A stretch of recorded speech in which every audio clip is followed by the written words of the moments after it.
mission to help us drive safer on the road and not only be better for our families, because it's serious when you're driving with kids, but also for our community and for those around us. And so I also want to point out in the last group, Joel's going to ask some questions, but one of the questions was we feel like we have to respond to management, to Slack, anytime I get a call when I'm driving. So if anyone in this room, I want you to hear it from me. You never pick up your phone for a text or a phone call when you're driving our vehicle. I would recommend you push that over into your personal life, but that's your choice. But when you're in our company vehicle, I don't care if it's me, I don't care if it's your manager, I don't care if it's a customer, I don't care if it's dispatch contacting you, if they're blowing you up, you do not answer your phone. Joel's going to give us some tips on what you can do to your phone to make your driving habits more safe. I did that to mine. I've already set it on. I think it's called focus driving. Mm-hmm. I did that with my phone, so now every time I get in my vehicle, it's on. But I recommend everyone do that. But you are not to respond or touch your phone. I know we use them for maps, but you're not to touch your phone when you're driving our vehicles. And he's going to give us some real-world statistics. They've done a lot of studies that are going to prove a lot of these things. So I'm going to let Joel come up and share with you. Would you guys just please welcome Joel? He's come from New Jersey this morning. So thank you. Thank you, Brad. Thank you, Brad, and good morning. Yeah, so every year, in the last 10 years, we kill about 3,000 people nationally from distracted driving, and we injure 400,000. It doesn't change. It doesn't change. Maybe it's 3,040, 2,960. It just doesn't change. To me, that indicates then that we're doing something wrong in terms of getting the message across. So what I tell all you guys is particularly appropriate because the boss is sitting in the back of the room. I don't want anyone to tell me what you do when you're in a company vehicle. Don't tell me that. I want to talk to you about what you do in your personal vehicle, okay? Because I want to have an open conversation with you. And you're not going to be open with me if you got the boss sitting back there and you talk about your company vehicle. So we already have that agreement, right? We just talk about your personal vehicle. I represent people. I'm a lawyer. I've represented people for years who've been badly injured in car crashes. Amputation of the left arm, paralysis from the neck, paralysis from the waist, leg amputation, career-ending back injuries, all the time. Yet I would still drive distracted. Here's the case I had. Testimony from the courtroom. The defendant, dump truck driver, I knew what he was going to say because we found that out beforehand, but I wanted it for effect. In the jury box, show the jury what you were doing at the time of the crash. My hand's on the steering wheel. I'm going by a 7-Eleven. I saw a really hot girl in tight shorts, and I turned to watch her. My truck went over the double yellow line and hit your client's car. Killed their 4-year-old son. And I'm on my phone on the way back from that hearing. You know why? It's okay if I drive distracted. Man, I can handle it. I don't want you doing it in the car next to me, right? That's the way it is. It's hypocrisy. A lot of hypocrisy concerning distracted driving. And if we don't address that hypocrisy, we're going to keep killing people. We're going to keep injuring people. So let me just ask this one. And listen to how I ask it so you don't necessarily have to admit anything about yourself, okay? How many in the last month, again, personal vehicle, how many of you in the last month have driven drunk or been a passenger in a car where you thought your driver may have had a little too much to drink? I don't get too many takers on that one. Now, on this one, how many of you have looked at a text while you're driving or been a passenger in a car where your driver looked at a text? All right, so where are we now? Drunk driving is not socially acceptable, right? But we're not there yet with distracted driving, and we need to be. So hopefully as a result of this conversation, I'll give you some reasons to change the way you drive if you need to, What do you think about that? I mean, go into the courtroom. Let's say you're the driver. You killed somebody. I'm going to go into the courtroom. I'm going to tell a jury how bad she is, how what she was doing was against the law. It's outrageous, and she killed someone. And I'm going to ask the jury to award a lot of money because of what she did. And then I'm on my phone when I leave the courtroom. What do you think about that? Come on, you can say it. Double standard. Double standard. Double standard. Who here thinks that you're a little bit better than average driver? Who thinks you're a bit better than average driver in terms of skill, competence? Okay. Now, by statistics, right? I don't know about, I'm not really much of a statistician, but really with that bell curve and all, I mean, I probably should have had like maybe a third or 40% of you say that. And that's probably accurate. The rest of you might be even better. The rest of you might be worse. But we overestimate our driving abilities, right? Two folks at this table right here. You ready? Yeah. You've been waiting for this, right? You knew I was going to come over.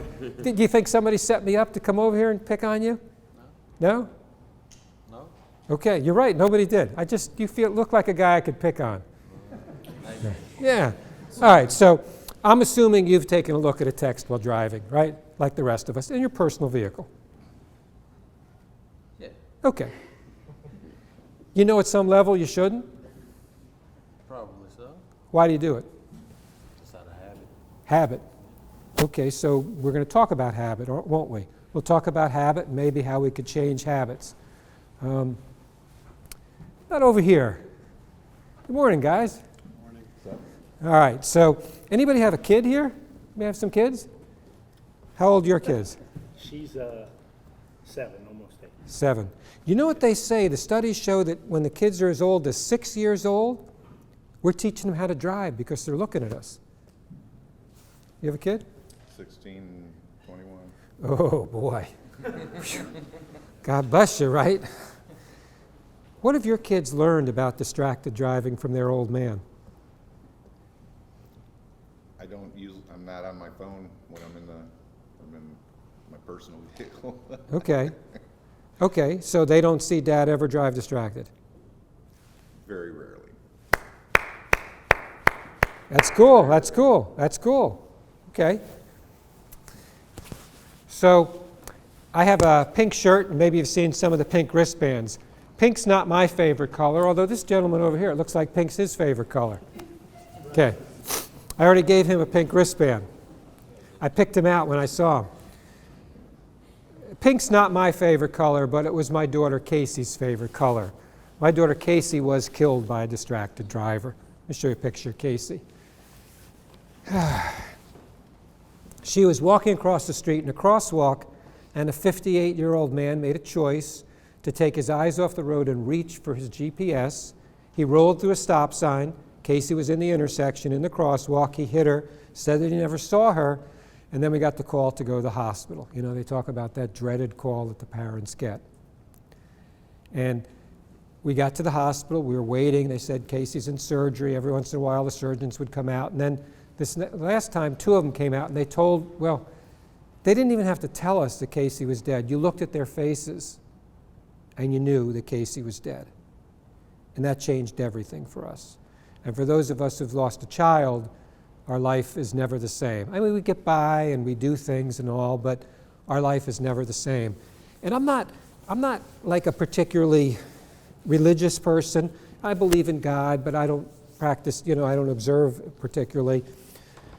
But I'll tell you, 2 things happened that made me feel a little bit differently about God. I'm in the night before, and there's when a kid dies, there's tons of people who come to the funeral, and I knew a lot of people in the community.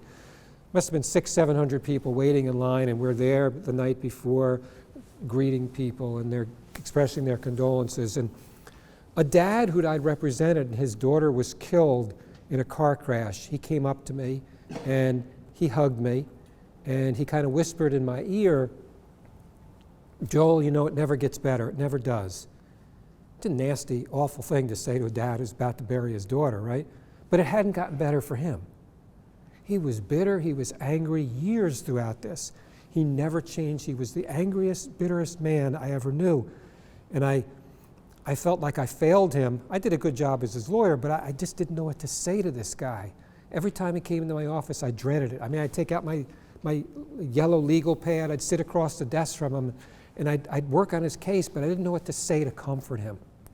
At that moment, when he's whispering in my ear that it never gets better, and I'm about to bury my daughter the next day, another client of mine, it's like 6 or 7 people back, is looking at me with almost a smile on her face.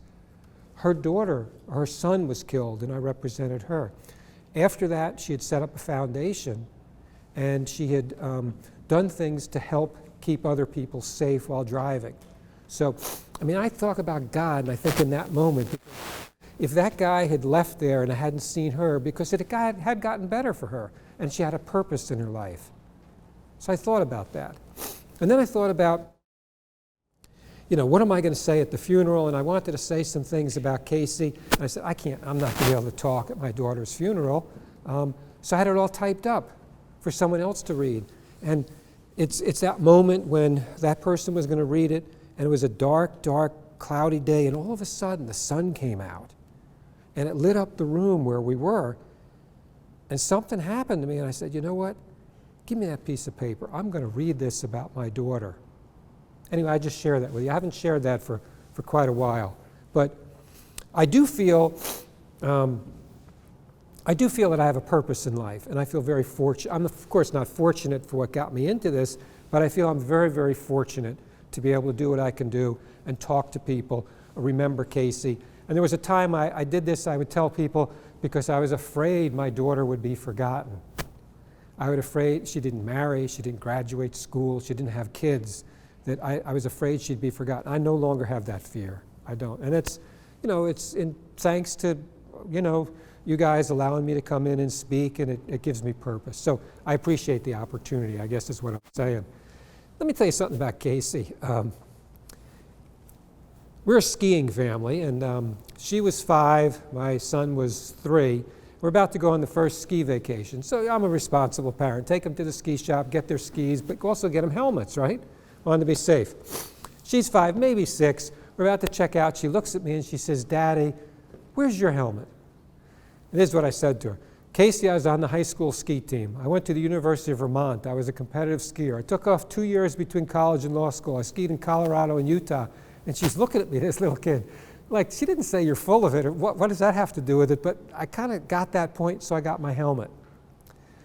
Why do I tell you that? I think sometimes as older people, and I'm older probably than anybody in this room, we sometimes think that the experience that we have, our life's experience, is enough, and we know it. And when I talk to the kids about this, they say, yeah, my mom and dad have life experience, but you know what? I think they use it almost not to listen.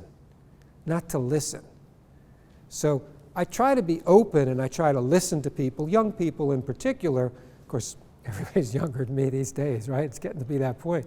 But I think that's a good thing to do and think about. And we talked about in the back about habit. I just want you to be open. I want you to be open as we talk, and we'll talk. Again, personal things that you do. Don't talk about what you do in the truck. You guys are going to work that out after we figure it out personally. So, who would agree that your biggest concern on the highway these days is distracted drivers as opposed to the others? Just raise your hands. So that's most of you. What's the next one? Anybody else have a different one? What are you next afraid of? Who would be drunk? Drunk drivers? Okay, that's fair enough. Okay. I just came from Colorado, and there it's drugged drivers because they have recreational use of marijuana. Okay, so it's 88% is the answer.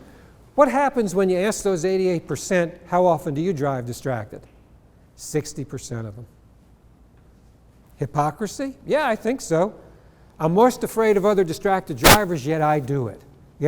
We have to get over this. Just because I haven't been in a crash yet, does that mean you're not going to be in a crash tomorrow? Does that mean you're a great driver? And are we talking about being a safe driver, or are we talking about being a lucky driver? Today, I'm a safe driver. I am the person who has a loved one that you care about and cares about you. All of us, right? If that loved one of yours is driving, you want me to be the guy in the next car next to him. I'm not eating. I'm not talking hands-free. I'm not having voice texting conversations on the phone. All I'm doing is driving. That's all I'm doing. And I'm going to be a defensive driver. And if you make a mistake or your loved one makes a mistake, boy, I'm going to keep me out of a crash and keep you out of a crash. And you're going to go home and they're going to go home to you. That's what I want everybody else to do. I share the road with. I don't think it's that big of an ask. But it's going to require you to say, okay, I have this habit. I've been efficient in my car, I stay in contact with people, I haven't been in a crash, but it's going to require you to change the way you drive. We can do it. We can do it. So, to me, what does it mean to be a defensive driver? I don't trust anybody on the road. This guy is drugged, this guy is drunk, this guy is distracted. I don't know what this guy's doing, but he's just not doing anything. I assume the worst, and that way I can protect people. Now, Brad talked about Smith's safe rules for driving. Aim high, get the big picture, leave yourself an out, make sure you're seen. There's 5, I only remembered 4. Anybody help me or not? Okay, well, that's pretty much it. And that's what it talks about. We take it a step further with this SPIDER. That's the acronym for this, okay? We're scanning the road. We're actively scanning the road. And of course, if you're looking at your phone, you can't do any of this, right? Can't do any of this. We're making predictions. This is almost the most important thing. How is this, this idiot going to make a mistake, and how am I going to have to avoid the crash? What about this idiot who's not paying attention to his phone? That's the way I look at it. Suspicious, everybody. I've got the green light. I assume that the people who are coming from the side who've got the red light, I assume they're not going to stop. They're looking at their phones, right? That's what I do. So we're scanning. We're making predictions. If we're looking, we're identifying actual threats. We're making decisions about what to do, and then we're executing the appropriate response. SPIDER.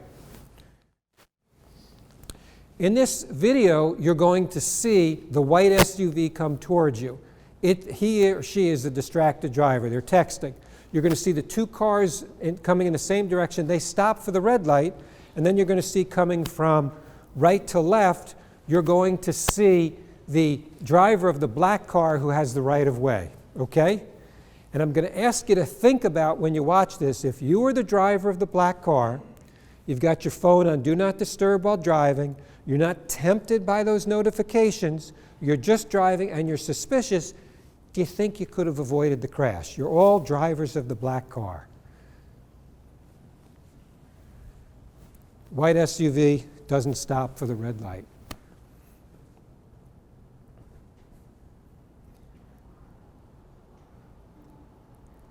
Now you're going to see just another camera view, just a different camera of the same crash.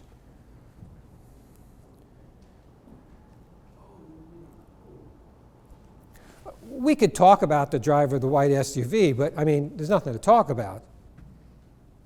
What do you think? You're the driver of the black car. Do you think if you're suspicious of everybody and you don't believe people are going to stop for the light, you could have avoided the crash or at least reduced the impact? Yes. Yeah. Who else thinks that way? All right. If you're looking at your phones, you can't be that person. So I showed Brad a PSA that we're working on. I'm going to tell you the story behind it because it's a story that came to me. This 20-year-old kid, he was doing talks with me. His story was simple. I had the green light. My best friend was in the seat next to me. Somebody was texting. They went through the red light, hit us in the passenger side, killed my best friend. And this was during the pandemic. It would be by Zoom, but I'll tell you, it was a very effective story. His friend didn't die instantly. And I'd just leave it at that. We did this talk a couple of times, and then he texted me and said, "Can you call me?" Now, I've got a 32-year-old son. I can't get him on the phone. I mean, I can text him, and occasionally he'll respond, but he doesn't want to talk on the phone, right? That's the way it is. So this kid that I barely knew says he wants me to call him. So I figured something was up. I call him, and this is what he tells me, and his voice is shaking.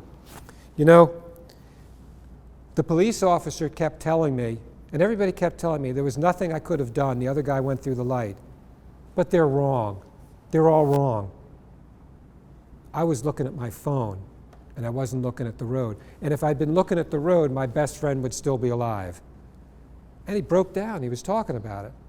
Every Tuesday night, he goes to his best friend's parents' house to have dinner. They want that connection with him because he was their son's best friend. And he says, "I feel like a fraud."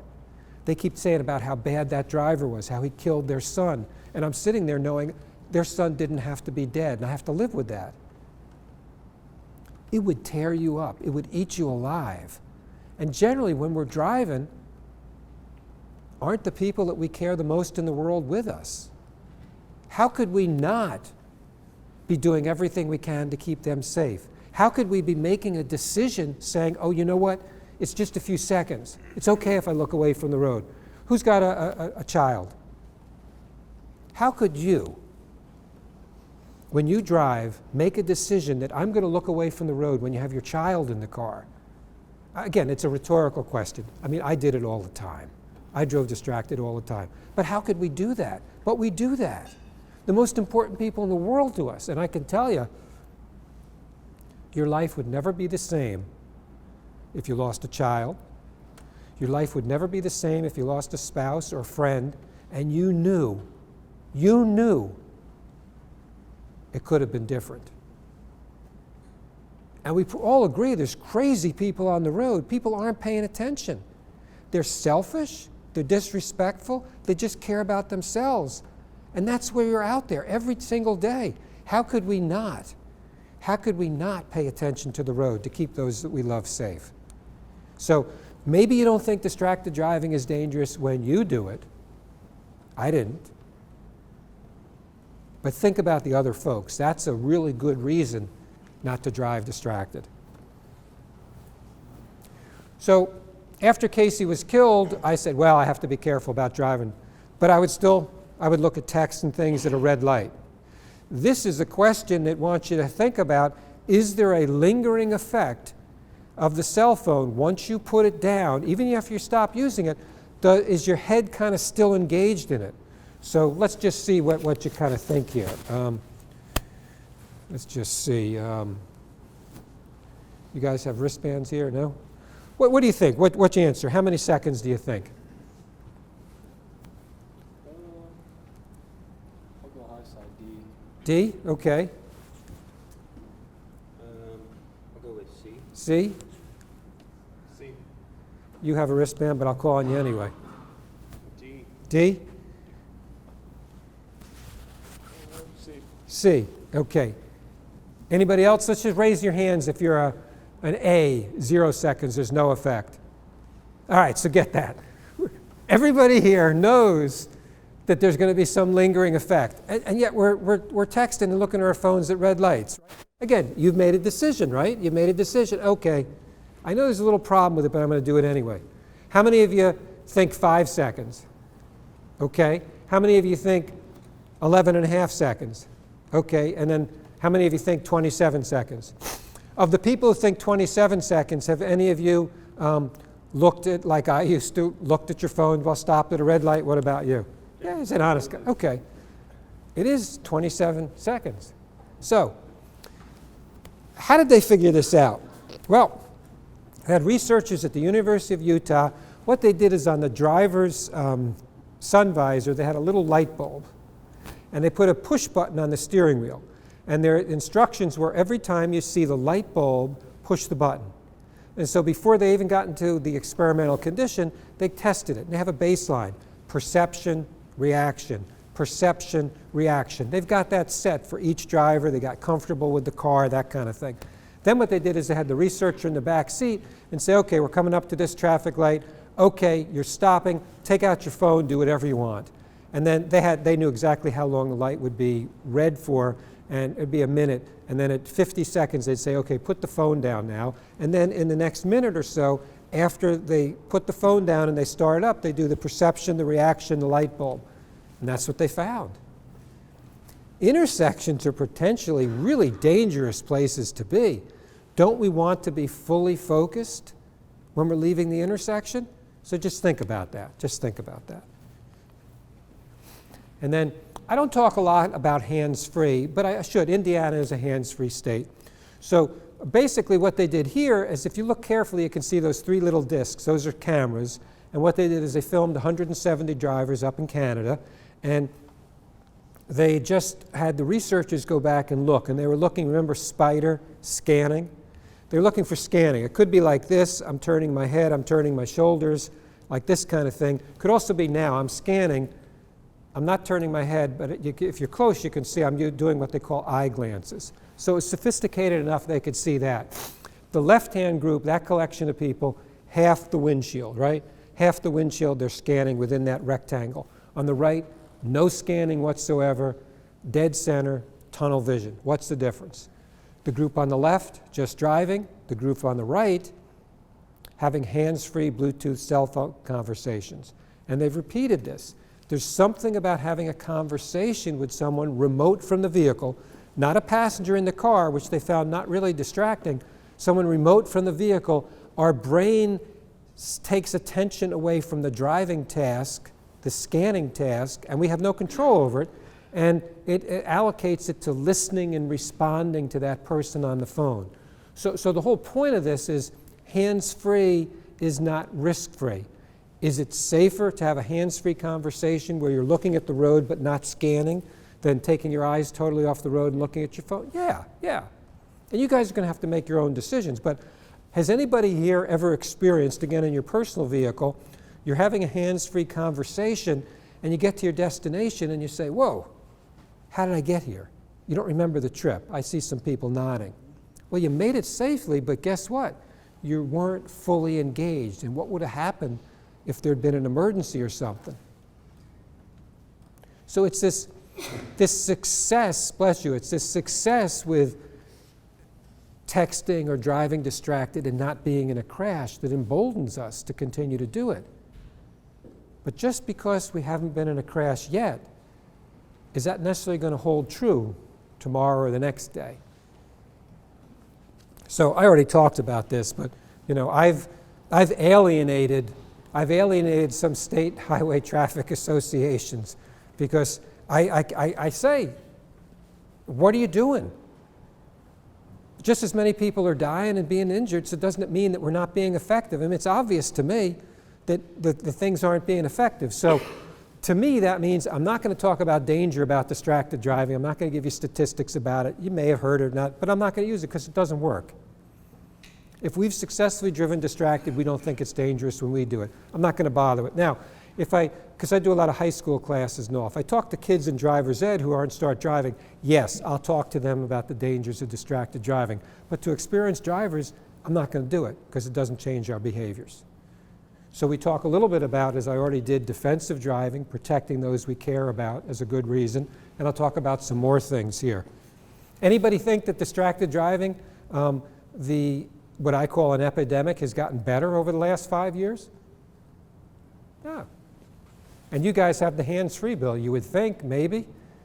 And there's some studies that show that has reduced crashes by maybe 5 to 12%, depending upon what state. I don't know if they've studied Indiana, but I know they've studied California, Georgia, Connecticut. So there's a little bit of an increase, but it's not solving the problem. It's not solving the problem. All right, we'll have some fun with this. I'm going to play this, and then what I'm going to do is I'm going to toss wristbands, and if you catch a wristband, I need to hear your response. We're going first with you. Okay, first with you. What's your response? Like, what's your reaction to this?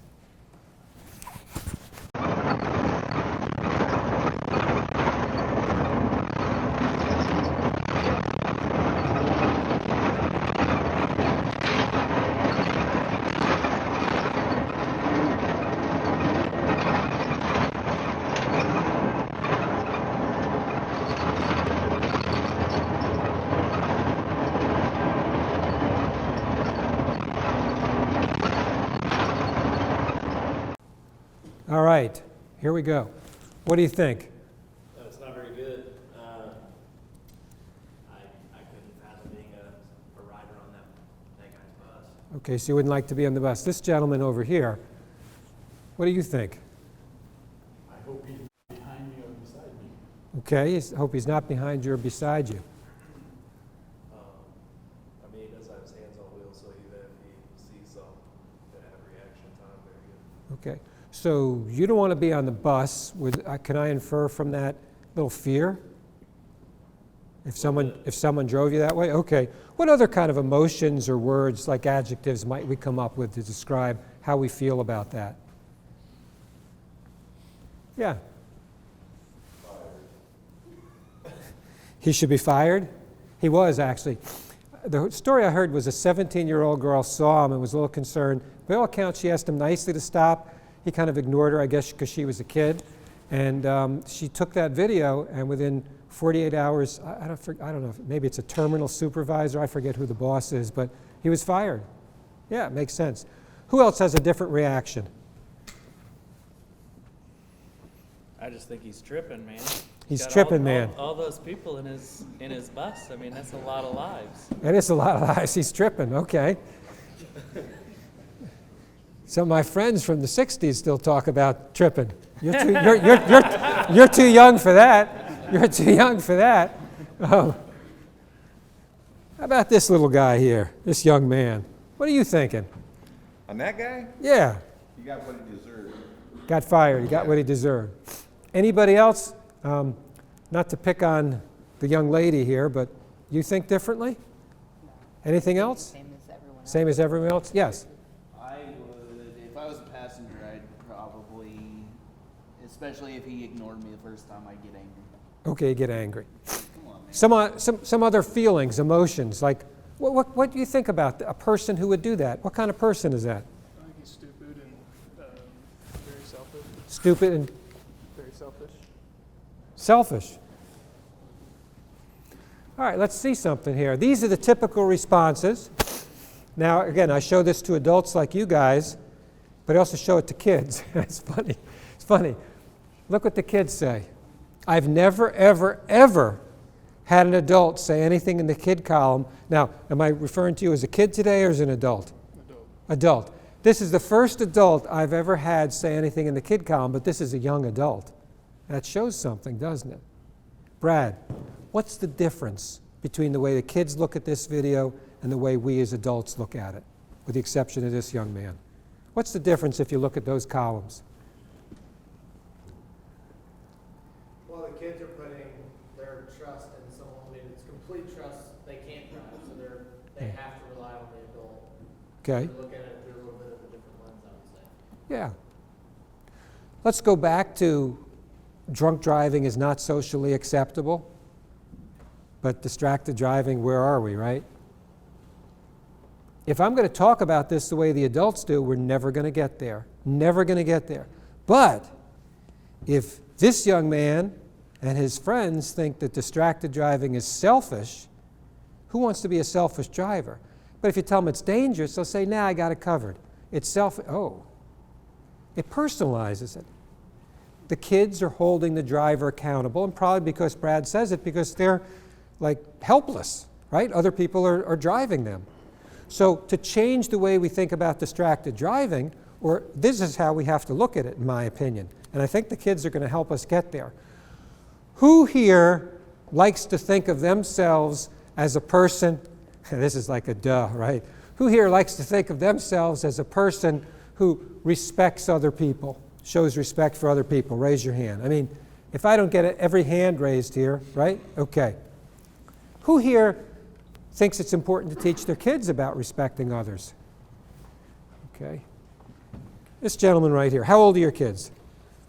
35, 33, 31, and 25. Okay, and they learn from Dad that you need to respect others. That's correct. Okay, and that's a core value, family value. Okay. How old are your kids? 13 and 2. 13 and 2, okay. So your 13-year-old, it's important, boy or girl? Girl. It's important for her to understand that you need to respect people. How do you show your respect for other people? What do you tell her? Just be polite, please, thank you. All the, Polite, please, thank you. How about the golden rule? Treat other people the way you want to be treated. That works? Okay. So I'm assuming that, like the rest of us here, if we're being honest, in your personal vehicle, you've looked at a text or something while moving, correct? Absolutely. Okay. You're driving down the road. You didn't put your phone on Do Not Disturb while driving. You're responding to the notifications. You're looking at them. You're looking at them. Does that show your respect or disrespect for the people you share the road with? There'd be disrespect. Okay. And the rest of you can't see his face, but his face looks different when he says that. How are you feeling right about now? Nervous. You got me on the spot. I got you on the spot. Are you feeling a little bit like a hypocrite? I guess you could say that. Okay. Yeah, I mean, I guess. But you know what? You don't have to lose a family member like I did to change the way you drive. None of you have to. You can change today. Oof. You can change today. They say when you cross your arms like this, guy's a little defensive. What are you thinking right about now? I don't really think you're being defensive. What are you thinking? I agree with what you're saying. I mean, So we say that we're respectful, but our actions really don't live up to it, right? Is it enough to say that you're a respectful person, or do your actions have to be, as they say, the psychologists say, does it have to be congruent? Your actions have to be congruent, consistent with your words. Now, I'm sure neither of you guys have told your kids, respecting others, yeah, it's really important, but only do it when it's convenient. You don't tell them that, right? Right? Shouldn't we be respectful when we're behind the wheel of a car? Who here now is thinking that perhaps the next time you're in a car, I may have made you feel a little uncomfortable about picking up your phone because there's now an inconsistency with your moral value versus your action? You feeling like that might work on you a little bit? I might get you to change the way you drive in your personal vehicle, right? Again, I keep saying personal vehicle, and we've been through that already. I know you're going to be safe in the company vehicle as well, but I want to have this conversation with you open, especially, I mean, you got a guy dressed in black in the back, right? I mean, come on.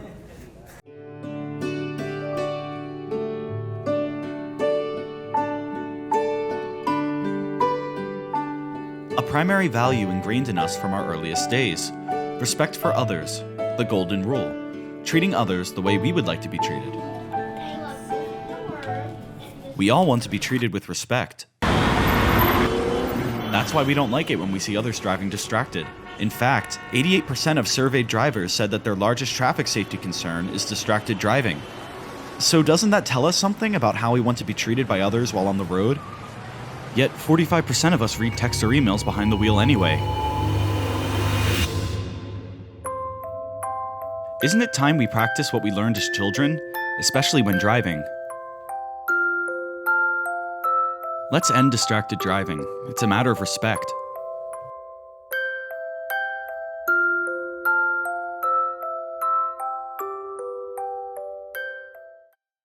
All right, so we're driving down the road.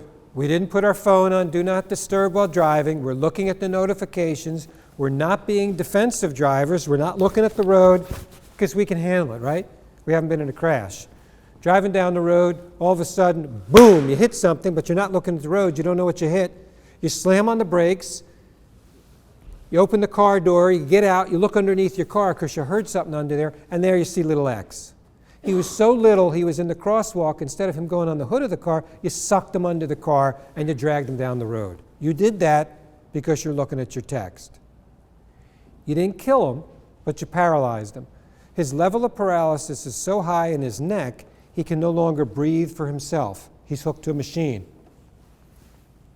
Each and every breath this now 10 or 11-year-old little boy takes, in and out, and in and out, is only made possible because he's hooked to that machine, and you did that. It's terrible being on my side of distracted driving, but I've worked with about 20 people who've killed or crippled while driving distracted. They come to me through the court system to do their community service hours. It's no picnic for them. And I ask them, what's the worst thing about this? It's never the jail time, it's never the loss of license, the job, whatever.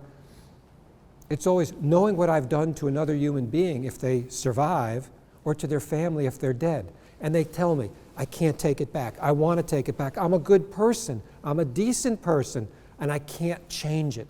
There's nothing I can do to change it. And they don't sleep, and they're not the same. And it'd be the same with you. It would eat you up. You wouldn't be the same person. It would eat you up. Maybe that's the reason not to drive distracted. Psychologists call this anticipatory regret, thinking about what it would be like. And all the studies show, kids, adults, that if you ask them, like, what's a good reason to stop driving distracted? Oh, I could kill myself, I could kill someone else. Kill someone else is always at the top because we care more about other people. We care more about other people. You could never, ever change this. You wouldn't be the same. And you know, you ask about, like, who are the people who kill while driving distracted? Are they criminals? Are they bad people? Not a single one of these folks had a criminal record. Not a single one of these people had ever been in a crash before that day. So maybe in that regard, they're just like us.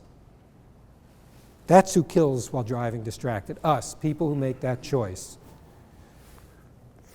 So why do we do it? I asked them. These are their excuses. And State Farm did a study a couple years later, and it came out virtually the same. These are the excuses that we give. Who here at this table might have given yourself an excuse in your personal vehicle saying, oh, it's just a few seconds? Okay. Who at this table may have said, I'm a safe driver, I can handle it? Who at this table may have said, hey, it's an important call or text? Who at this table said, I need to get in contact with friends, family, work, or something? That's your table. Oh, we've got them all covered, right? All right, so let's look at them. This is what we're hinging, if you want to call it that way, hinging our future and some innocent people's future on, these excuses. So we're in the courtroom. The man who killed Casey is sentenced. He leaves the courtroom. A woman comes up to me. She introduces herself as his wife. Very, very lovely woman. She talks to me. In the middle of talking to me, she says something that I don't know how to react to it. And I was polite, and I just listened to her. And she was a very nice woman. And then I'm driving home from the court, and it dawns on me, I'm really angry at this. This is what she said. He only looked away for a few seconds. So my daughter's dead because he only looked away for a few seconds. How's that supposed to make me feel? It's so senseless. It's so insignificant. I guess I was hoping that maybe, there was a fire. He was rushing to a fire. His dad had had a stroke. He was rushing to the hospital or something like that. But it's so insignificant. You kill someone. You get your day in court. Before you're sentenced, the judge is going to say, will the defendant rise? Would you like to address the court? Which one of those do you want to say before you get sentenced? Not a one. Not a one. Not a one. Not a one. You know about the pink wristbands here, my pink shirt that I wear. Who knows what their kid's favorite color is? What's your kid's favorite color? Blue. Just yell it out. What the colors are.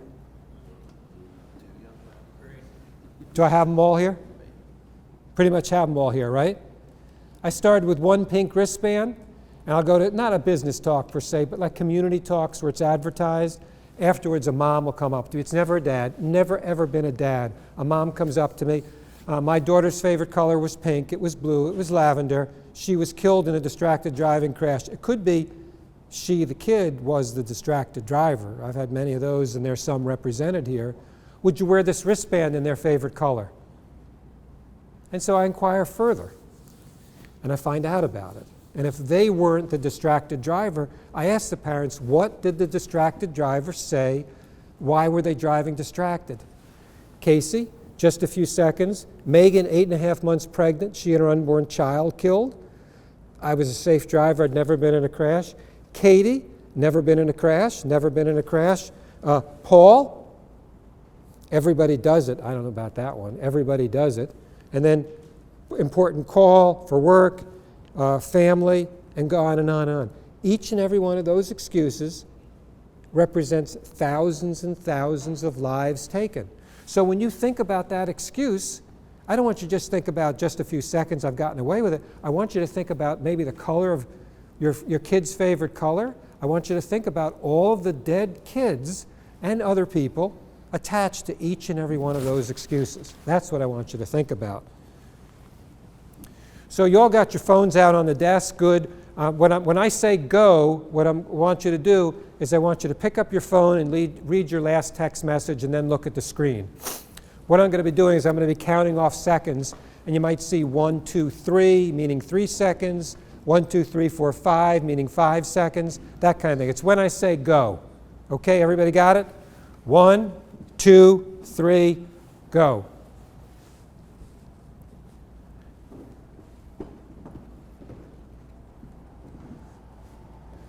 4 or 5 over here? How about for you guys? 4, 5, how about for you? 3? Anybody less than 3? Okay, so takes us 3 seconds. Now, would you also agree with, actually that's the lawyer in me, leading question here. I'll do it anyway. Would you also agree with me that I primed you for this?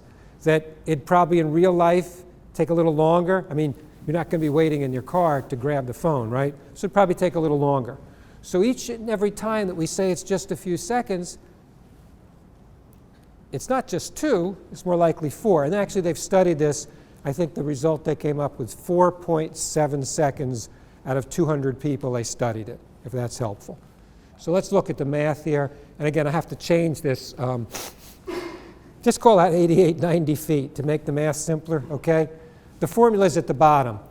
For every 10 miles per hour, we travel 15 feet per second. 60 miles an hour, 6 times 10. 60 miles an hour, 6 times 15 equals 90 feet per second. 4 seconds, 360 feet, more than the length of a football field. All right, so what are some of the interstates around here? 465, 65, 69. Okay, all those. So I want you to do me a favor, all right? Next time you're on one of those roads, you'll be on those in the next couple of days probably. Okay, I want you to go 60 miles an hour, and I want you to close your eyes and count to 4 while you're doing it. Come on, you wouldn't do that for me? No. I thought we're getting along so well here. But I'm sold on this. I just want to know how to protect myself now. Okay, well, okay. Be a defensive driver. Smith's rules for driving, Spider, and you can do it. Predict, be suspicious. That's how you protect yourself. So nobody in this room has to worry about if they're driving next to you. You're going to be focused on driving. You're going to do the respectful thing, right? Yeah. Okay. So we kind of do look away from the road, and you know, maybe your eyes aren't closed, but if you're looking at your phone, they might as well be. The other thing, sometimes people say to me, you know, I've got a newer phone, I can do voice texting with it, right? And I've got, not a newer car, I mean, voice texting, and I probably could do it in my car. I haven't turned it on, I'm not going to, but think about the person that you love the most, the people you love the most. Do you want them driving in a car next to someone who's hands-free, voice texting, having a conversation, or do you want me to be in the car next to them? I think you want me to be in the car next to them, right? Because they're totally devoted upon driving. I didn't say this at the beginning, but I should have. Any questions, just yell them out. I'm a lawyer, I'm used to people interrupting me. It happens all the time, right? Just yell out the questions, I'm used to that. All right, I'm a safe driver. This is the big one. I'm a safe driver, I've done it all the time, I can handle it. So did this young lady think that. So of course did all the people I've worked with during the court system for their community service hours. She had her backpack on the front passenger seat. She could have pulled to the side of the road to get something out. She decided she was going to reach into it. She did, and you'll see what happened. And even after she just about kills this pedestrian, what does she keep telling the cop? I'm a safe driver, I've never been in a crash. So she just about kills him, and this is what she says after it. Now, admittedly, when a body goes onto the hood of your car and you slam on the brakes and it's thrown to the pavement, you can be a little flipped out, I get it. But safe driver, I've never been in a crash. Why do we think that the absence of a crash to date is predictive that we won't be in one tomorrow when we're driving distracted? Why do we think that?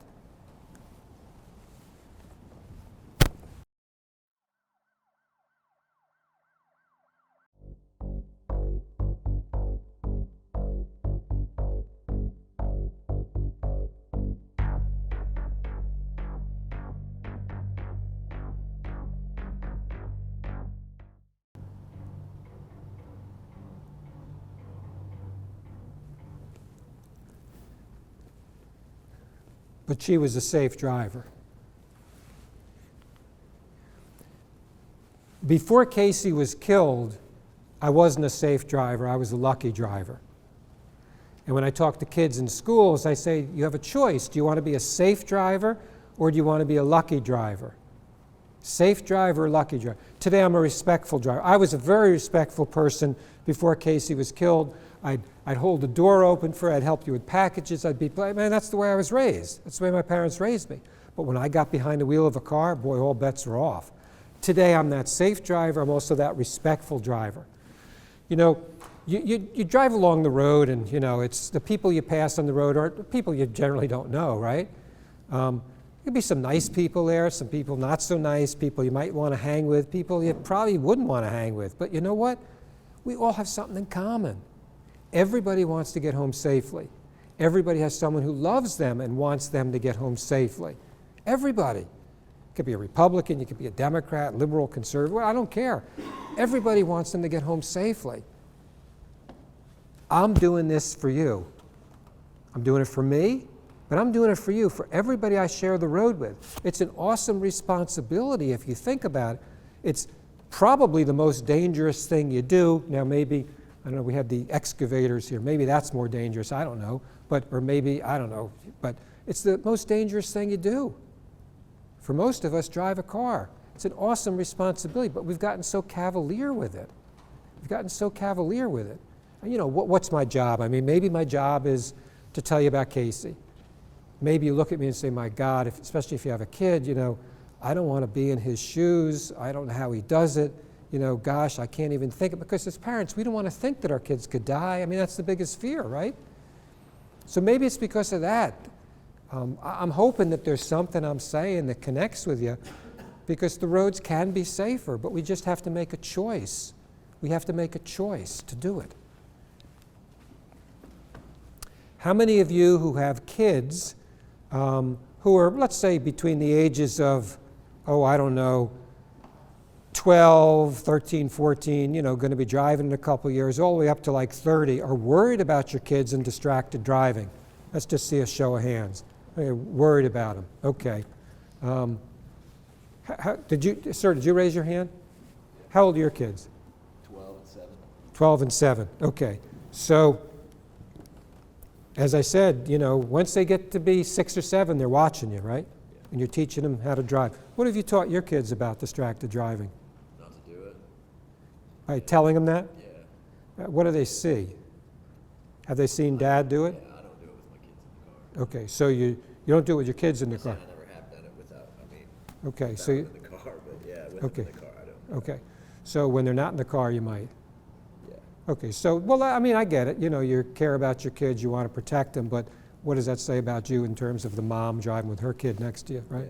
Yeah, and again, I'm the same way. I was the same way. I'm not just picking on you. Okay, so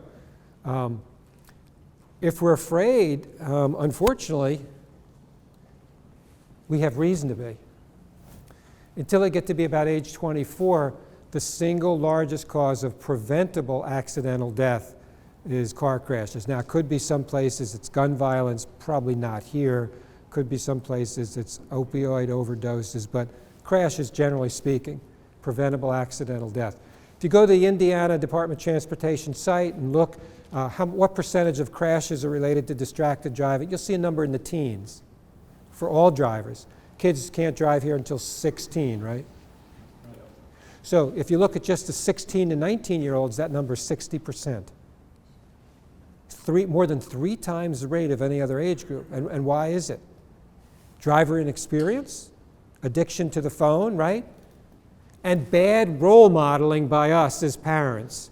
Terrible role modeling by us as parents. Now, this gentleman, his kids haven't seen him drive distracted. My kids have seen me drive distracted. Raise your hands if your kids have seen you drive distracted. Okay. How old are your kids? So we got 17, 11, and 8. Okay. How many times do you think you've told your 17-year-old not to drive distracted? Plenty. That's a really important safety message, right, given these facts? Okay. How effective do you think that message is going to be when it's tainted with hypocrisy? Not very effective. If you've driven distracted and your kids are 6 or 7 years old, here's what you do, older. This is what you do. You go home, you tell them about me, you met Casey's dad, whatever. I want you, say to your 17-year-old, I was wrong to drive distracted with you in the car. You call me out on it. You hold me accountable. Is it a boy or a girl? Girl. She'll do that, right? She'll hold you accountable. Oh, yeah. I've heard I've heard from parents say, oh my God, if I tell my 8-year-old they'll be like a rabid dog, they'll never let go. I had one parent tell me their 5-year-old won't allow them to even charge they say distracted driving, and the phone's just laying there being charged. But you know what? It's cool because that'll keep them from driving distracted. You know, sometimes they tell you the best way to learn something is to teach it, right? You have to learn it, you have to anticipate stuff, you teach it. So your daughter is going to be, in essence, the teacher. Now, I also tell you this, when you have that conversation with her, and for everybody, you'll probably be tempted, I'm not going to drive distracted, you call me on it, but I don't want you to drive distracted. Don't do that. That's a lecture. This is your moment to fess up. You can talk to her some other time about it. Just end it there. Don't lecture her about her driving. This is you. I'm really bad with I don't like sit and text. I'm the Bluetooth guy with the, that's. And you know, somebody, I saw a talk, and I'm not sure about this, and I'll just do this. I don't generally use this approach, and I'm probably not going to, but I saw a speaker say, how does that reflect that you love your kid? I don't really like that approach, but you know, the sentiment is kind of there. I mean, let's do this one. Raise your hands if you have kids. Keep your hands up if you would do anything to keep your children safe, but only keep your hands up now if you haven't driven distracted with your kid in the car. I'm looking at your face right now. How old are your kids? 4 and 1. So the 4-year-old maybe not, but you don't feel too good about yourself right now, do you? In terms of, yeah, loving your kids, doing anything to keep them safe, but you drive distracted with them. But you guys can change. You know, it took my daughter's death for me to change the way I drive. You don't have to do that. It doesn't have to be that way. This is kind of a scary one. The 39% is the 9th through 12th taken together. But look at the progression. 9th grade, 17%, for those in the back who can't read it. 10th grade, 22%. 11th grade, 42%. 12th grade, 60%. Look at how it skyrockets. They get a little bit of confidence. A little bit of confidence. Enlist their help to keep us safe, and you're actually helping them learn not to drive distracted. And the idea is we want to create a generation of kids who won't drive distracted, even though moms and dads do. So you'll see this, and this is just what happens in a couple of seconds. I show this to kids, but if you need any benefit, you know, need anything else to see, driver inexperience and distraction, here it is.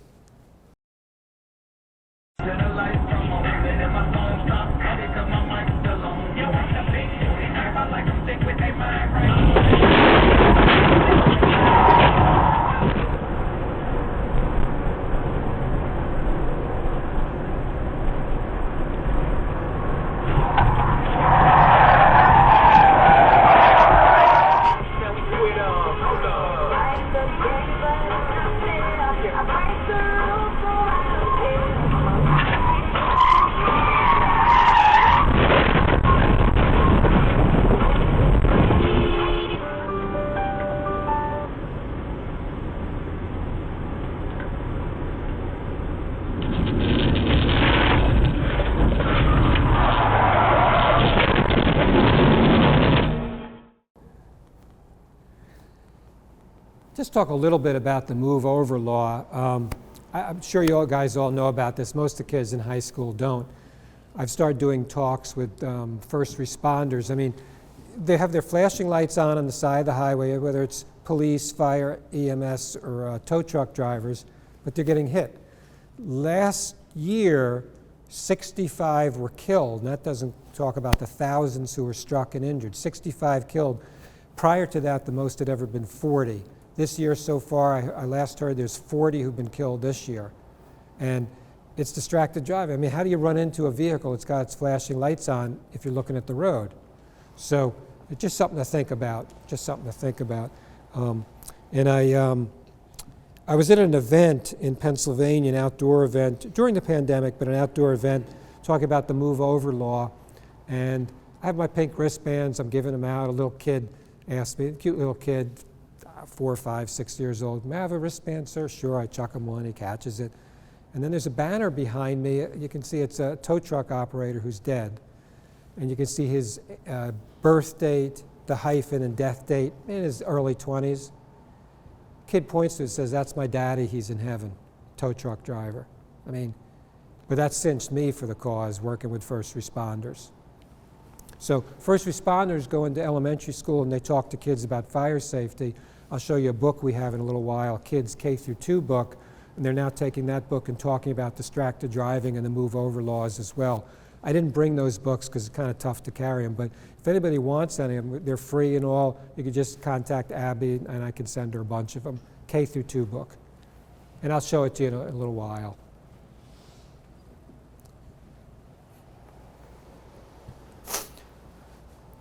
So I'll go into high schools, and I've been, I guess I've been in, I think every state except Hawaii, Alaska, and Mississippi, every state since Casey was killed in 2009. And I asked the kids, how many of your moms and dads drive distracted? 80, 90%. 80, 90% of it, that's what they say. Think about that. Is there anything else that we're afraid of for our kids that we tell them not to do it, but we do it? I don't know. Teens whose parents drive distracted are twice as likely to also drive distracted. Our children look up to us.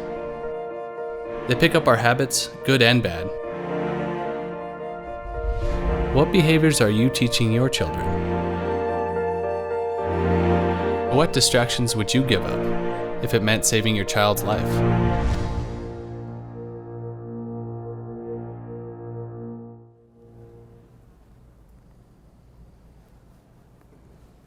I started getting kids telling me this. So I'm working on some PSAs now. I'm trying to figure out with kids how to get the message across. But what I'll tell your kids in high schools is I'll say, if your mom and dad drive distracted, I'm going to count on you to teach your little brothers and sisters, even though mom and dad don't drive distracted, we won't drive distracted. That's kind of screwed up, isn't it? Having to have your oldest kids be the parent, be the role model. Who's got a kid here? How old are your kids? 27 and 19. Okay. So probably, 27's out of the house, 19 may or may not be. But just think about that. I have to go to your older kids and enlist their help because you've abdicated your responsibility. It's not right. There's something wrong with that. Again, I was there too. I still worry that my son, who's 32, even though his big sister was killed by a distracted driver, he might still drive distracted because he saw me do it. So here's the picture book. It's kind of like a Dr. Seuss kind of thing. You can't really read that from the back, but here, I'll just give you a little help. A little while later, Dad's phone started to buzz. He took his eyes from the road to see who it was. Dad said, "Let me see who is calling. It won't take long." Sam thought to himself, "I think this is wrong. My dad should not text while he's driving the car. It will distract him from looking at where we are." It's a fun book. And I'll tell you, I don't have grandchildren yet, so it's been a while since I read to little kids, but I've been doing this in kindergarten and first grade. It's a blast reading to little kids. I mean, it's just so much fun. Those of you who have little kids, just enjoy it while you're reading to them. It's just such a blast. And so he thought about how he could do it. Should he take the phone away? I could take the phone and hide it in a flash. I could yell at him and say, "Dad, you will make us crash." But Sam thought, that's not what I should say. He'll get angry and won't get the message that way. And so that's kind of the way it's set up. And again, we're doing it with first responders, and they're very happy to read the book because the kids learn about the move over law. And it's slow down, move over, and be prepared to stop. So we have a second to third grade lesson plan and also a fourth and fifth grade lesson plan. And this is just a video from it. And what we're teaching the kids to say, pretty much at every level, is, "Mom, Dad, I love you, but I don't feel safe when you drive me and look at your phone." How old are yours again? 17, 11. Okay.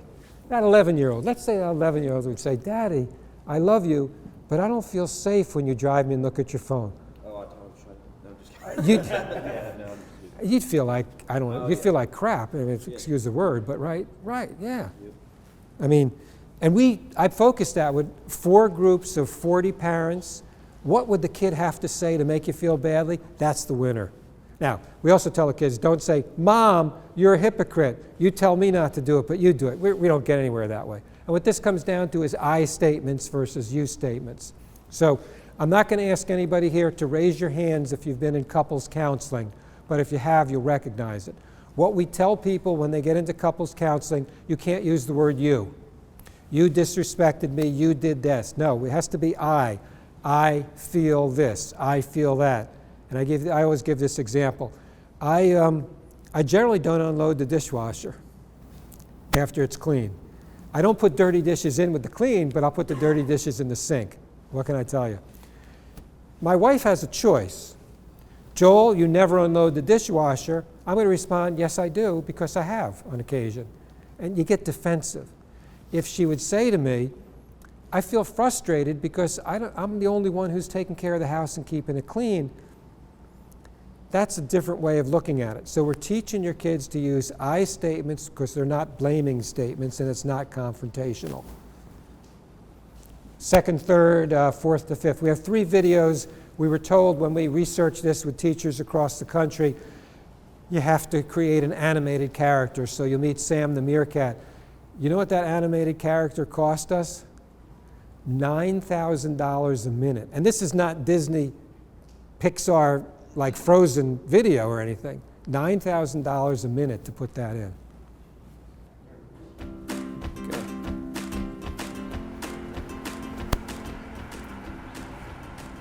So, how are your teachers? Oh, I love Mr. Burke and Mrs. Smith. Mrs. Smith is the nicest person. Uh-oh. What's this? Mom's phone is a distraction, and distractions make it dangerous. My teachers right now, they're pretty amazing. We're not getting much homework. Mom! Mom, you're not driving safely. How about we try that again? Mom, it scares me when you're driving and looking at your phone at the same time. What comes next? Maybe I should send that text for you, Mom. Or I can. Can I, please? Or can I add an emoji at least? Sorry, guys, you're right. I should really be watching the road. I'll text him that you call him when we get to the store. Can we get chips? And this is in our high school talk. Again, wanting to teach the kids to speak up.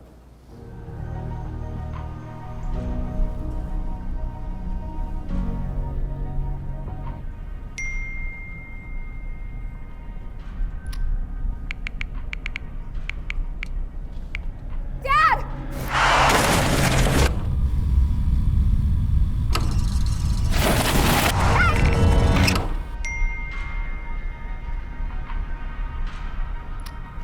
Dad, I love you, but I don't feel safe when you drive me and look at your phone. Sure. Sorry.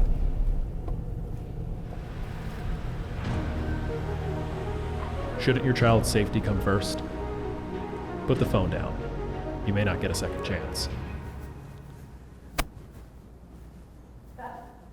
So we've already talked about this. Do not disturb while driving. If you have an iPhone, if you go into general settings, it's like the 5th or 6th one down. It says focus driving. If you've got an Android or a Google, it's called do not disturb while driving. And because think about it, if you hear the notification, you're going to pick up the phone. You have to avoid the temptation. You have to avoid the temptation. We started way in the back, breaking habits and all. It's the best way to break a habit, avoid the temptation. Now, you can also set up a ringtone, let's say from your wife or your boss or something, dispatch, whatever it might be, and you can allow that to come in, and then you have a decision. Do you want to answer it hands-free or not? You don't have to answer it hands-free, but you know who's calling. You could pull over to the side of the road. And that way, that's quite on. I don't tell the kids that because I don't want them to have any of that stuff, but that's what I have on my phone. I have my wife and my son, different ringtone, and if it comes in, I don't look at it, and I know, okay, that's my wife calling, and I can pull over to the side of the road and I'll call her back, or my son. That's what I do. All right, this one is let me just do it. When we lost a child, many of us don't want to think about what life would have been like with them. What would the future have been? Casey was about to become a reporter, and I could tell you, I was watching the news last night in the hotel, and I see there's a young lady on the news, and I just look and say, that should be Casey. That should be Casey. So most of the stories you hear about, like what the person was like in life, travelers decide to do something differently. In this case, this young lady, her dad was killed by a distracted driver. He was standing next to his work vehicle on the side of the road. He was adjusting a tarp or something, and a 17-year-old was looking at her GPS. She kind of swerved, she hit him and killed him, smashed into the car, killed him. So in this animation, you're going to see the beginning that she's looking at it, but she swerves at the last minute and he survives. His daughter, this young lady, was 6 months pregnant with what would have been his first grandchild. And so he never got to meet her, she never got to meet him.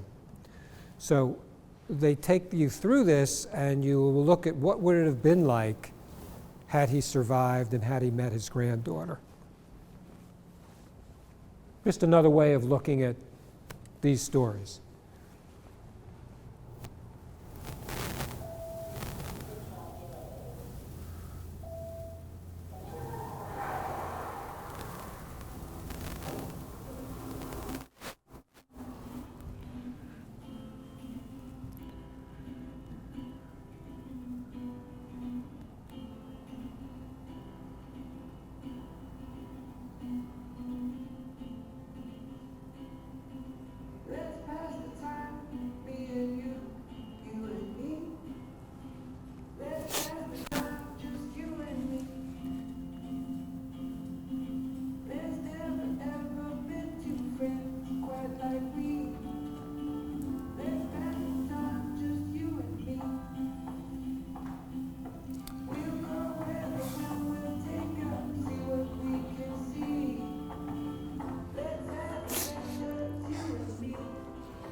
I'm not going to play this last video, but In this video, you would meet my wife, and you'd learn that Casey's last words before she lapsed into unconsciousness on the road were, "I want my mom." And my wife talks about how she should have been there with her to help Casey, to comfort her as she was dying on the road. You also would have heard from Casey's best friends who talk about how they used to drive distracted and they don't anymore. But you get to the point at the end, my wife says, and it's clearly in a mixture of anger, grief, and frustration, what will it take for us to change the way we drive? What will it take? Again, I changed the way I drive because my daughter was killed. It shouldn't have to take a tragedy for that. Being respectful people, doing the right thing, being defensive drivers, setting an example for kids. We can do this. We can do this. What is going to be the biggest difficulty? What is going to be the biggest difficulty, do you think, here in changing your habits? Just anybody here at this table. Resisting the temptation. The temptation. Well, you know, you could use that do not disturb while driving. That's a solution. What about here? Do you guys think, are there any changes you might be making as a result of today? Any changes at all? Definitely not looking at my phone anymore. Do you guys like see each other all in the morning? Pretty much, a lot of you? Okay. What would happen? Is there anybody like around here that's kind of like someone that you know well, like that you see every morning? Anybody? Anybody sitting next to anybody, you know, like that you know well? All right. Well, even if you don't, I mean, if you see, you're gonna see this guy and this guy. You'll see these guys. What would happen if, when you came in the morning, he would say to you, "What's your first name?" Justin. Justin, how's your driving? And you knew what he meant. He meant you're distracted driving. And you knew every day he was going to hold you accountable. You think that might help, knowing that someone's going to ask you that? Would you be willing to do that? Yeah. How about the rest of you? Would you be willing to do that? Just and no lectures. How's your driving? And just leave it up to you to say, good, bad, hey, I'm working on it, whatever. It helps if we're held accountable. Anybody have any thoughts or questions before I stop? Any comments? Well, I'm still a little choked up about that video every time I watch that. Anything at all? All right, well, with that, be safe. We can do this. We can do this. It's the right thing to do. Thank you, guys. I appreciate it. Thanks very much. Thank you. Thank you.